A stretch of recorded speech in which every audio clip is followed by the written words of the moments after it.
MS Excel की पिछली class में हमने क्या सीखा था मैं आपको बता देता हूँ। तो पिछली क्लास में हमने मैथमेटिकल कैलकुलेशंस यानी कि एक्सेल के अंदर गणितीय गणनाएं कैसे करते हैं ये सीखा था। यहाँ पर मैंने पार्ट 1 इसलिए लिखा है क्योंकि एक्सेल के फॉर्मूले आपको मैं पार्ट्स में ही सिखाऊंगा। तो पिछली क्लास में हमने कुछ फॉर्मूले सीखे थे, इस क्लास में कुछ फॉर्मूले सीखेंगे, अगली क्लास में और फॉर्मूले सीखेंगे, तो वो पार्ट्स के अकॉर्डिंग चलेगा। पहला टॉपिक था एडिशन यानी कि एक्सेल में दी हुई संख्याओं का जोड़ कैसे करते हैं। फिर उसके बाद सीखा था सब्ट्रैक्शन यानी कि एक्सेल में दी हुई संख्याओं का घटाव कैसे करते हैं। फिर हमने सीखा था मल्टीप्लाई यानी कि दी हुई संख्याओं का गुणा कैसे करते हैं। फिर हमने सीखा था डिवाइड यानी कि संख्याओं में भाग कैसे देते हैं। अगला फॉर्मूला मैक्सिमम यानी कि कई संख्याएं यदि दी हुई हैं तो उन संख्याओं में से सबसे बड़ी संख्या कैसे निकालते हैं, उसके लिए मैक्स फॉर्मूला सीखा था। अगला है मिनिमम यानी कि दी हुई संख्याओं में से सबसे छोटी संख्या कैसे ढूंढते हैं, तो उसके लिए मिन फॉर्मूला सीखा था। अगला फॉर्मूला सीखा था हमने काउंट यानी कि जितनी संख्याएं दी हुई हैं वो संख्या कितनी है, तो संख्याओं को गिनने के लिए जो भरे हुए सेल हैं उन्हें गिनने के लिए काउंट फॉर्मूला। फिर उसके बाद हमने सीखा था एवरेज यानी कि दी हुई संख्याओं का औसत मान या एवरेज वैल्यू कैसे निकालते हैं। तो ये कुछ फॉर्मूले हमने पिछली क्लास में सीखे थे। यदि आपको ये टॉपिक डिटेल में जानने हैं तो पिछली क्लास की वीडियो देख सकते हैं। स्वागत है आपका एक्सेल की चौथी क्लास में।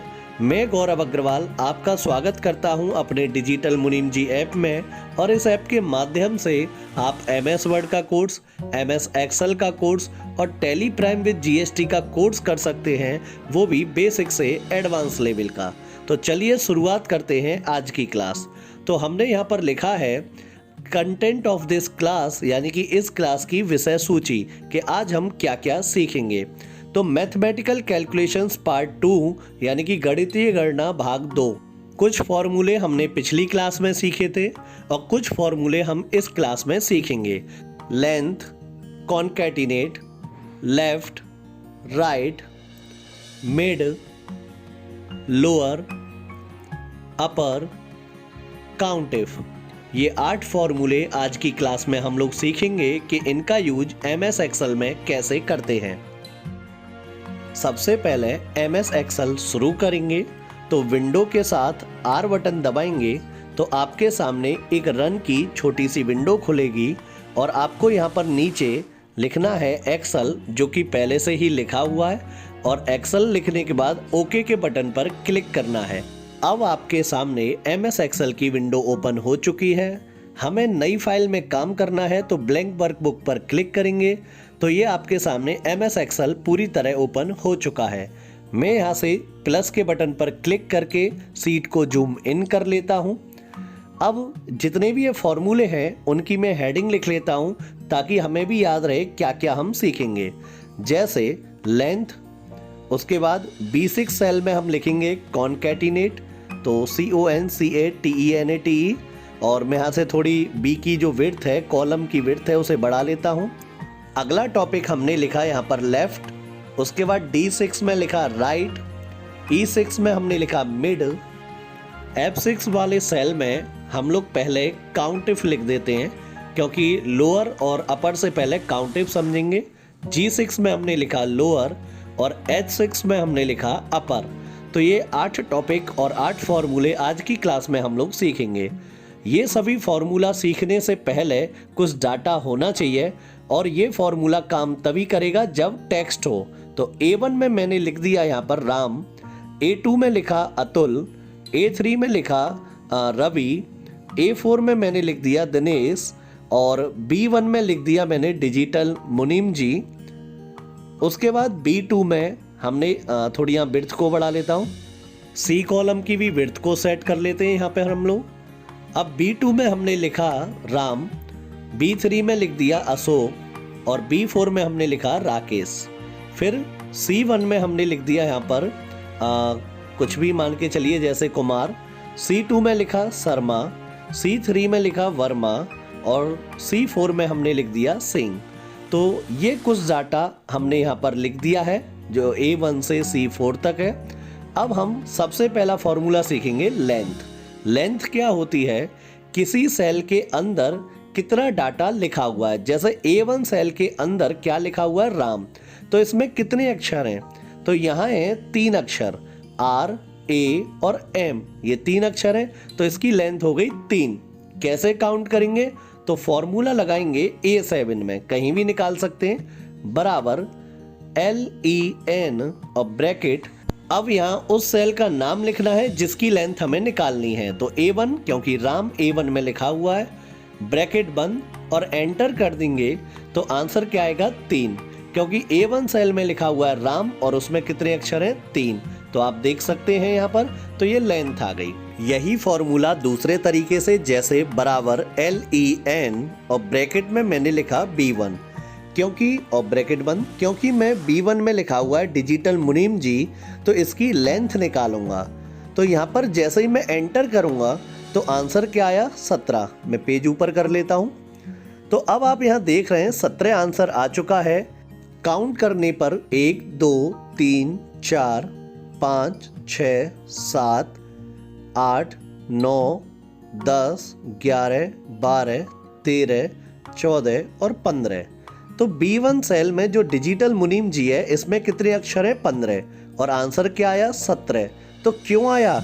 ये स्पेस भी तो काउंट करेगा। तो B1 में जो डिजिटल और मुनीम के बीच में स्पेस है और मुनीम और जी के बीच में स्पेस है, वो काउंट करे तो 2 स्पेस है, तो 15 और 2 17 हो गया। तो ये है आपका लेंथ फॉर्मूला।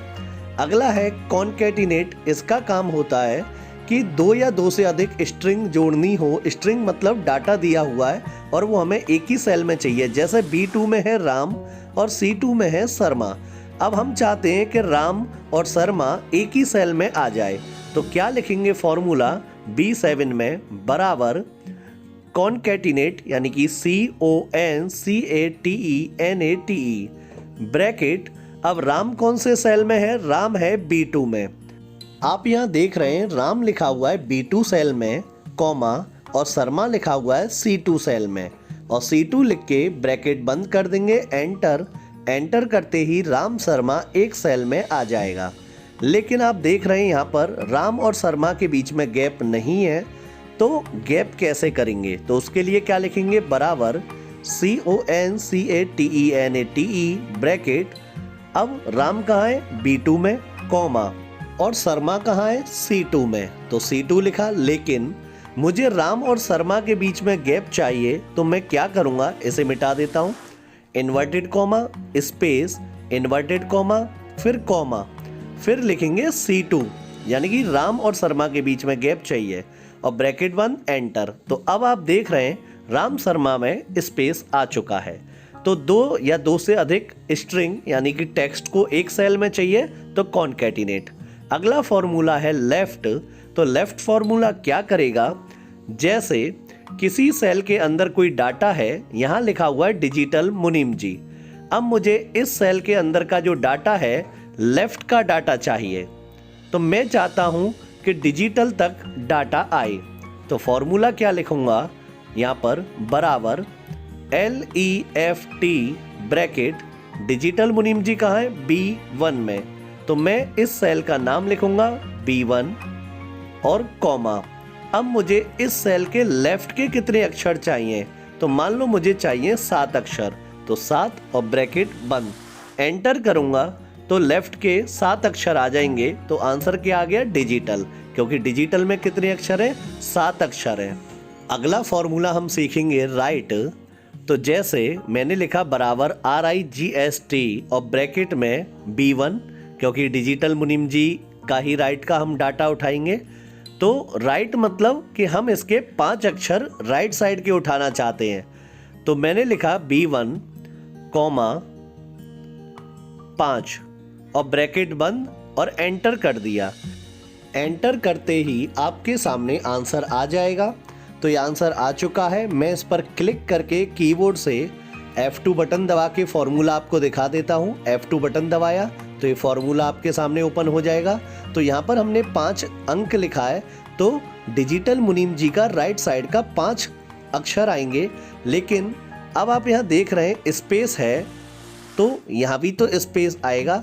तो आंसर में EMJI ये आ गया स्पेस लगा के। अगला फॉर्मूला है मिड, यानी कि किसी भी सेल के बीच की वैल्यू कैसे निकालते हैं।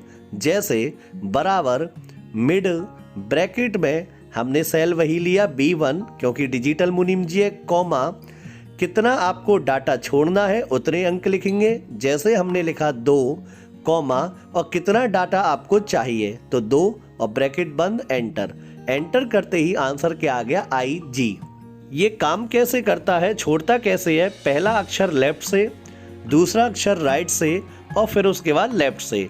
तो हमने 2 छोड़े 2 रखे, तो 2 रखने में क्या आया IG। जैसे दोबारा समझो, बराबर मिड ब्रैकेट में हमने सेल का नाम लिखा B1 कॉमा, अब मुझे इसमें से 4 अक्षर छोड़ने हैं तो मैं क्या लिखूंगा 4 कॉमा और चाहिए कितने मुझे 3 और ब्रैकेट बंद, एंटर।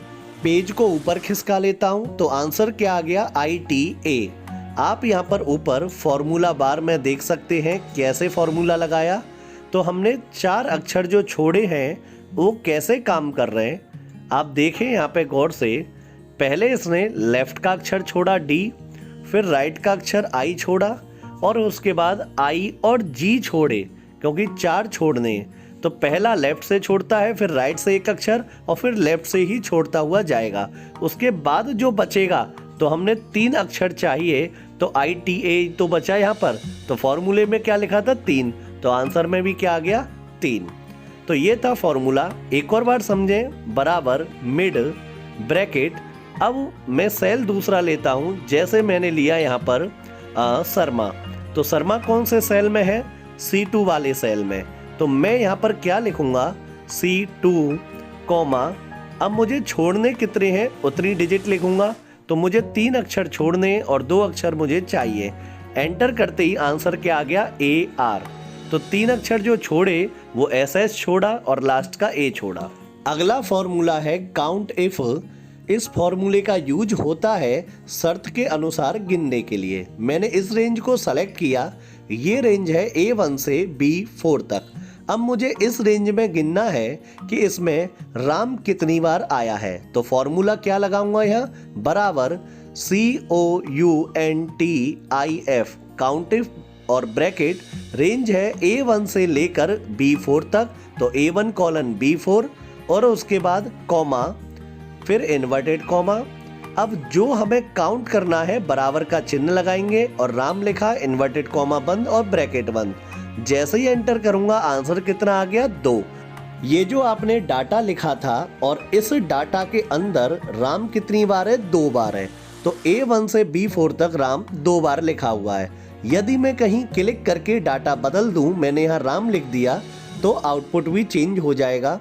यदि मैं B4 में क्लिक करके यहाँ भी राम लिख दूं लेकिन आउटपुट चेंज नहीं हुआ, 3 ही आ रहा है। लेकिन हम देखें 1 राम लिखा हुआ है, 2 3 और 4 राम लिखा हुआ है 4 बार, लेकिन आंसर हमें क्या मिल रहा है 3।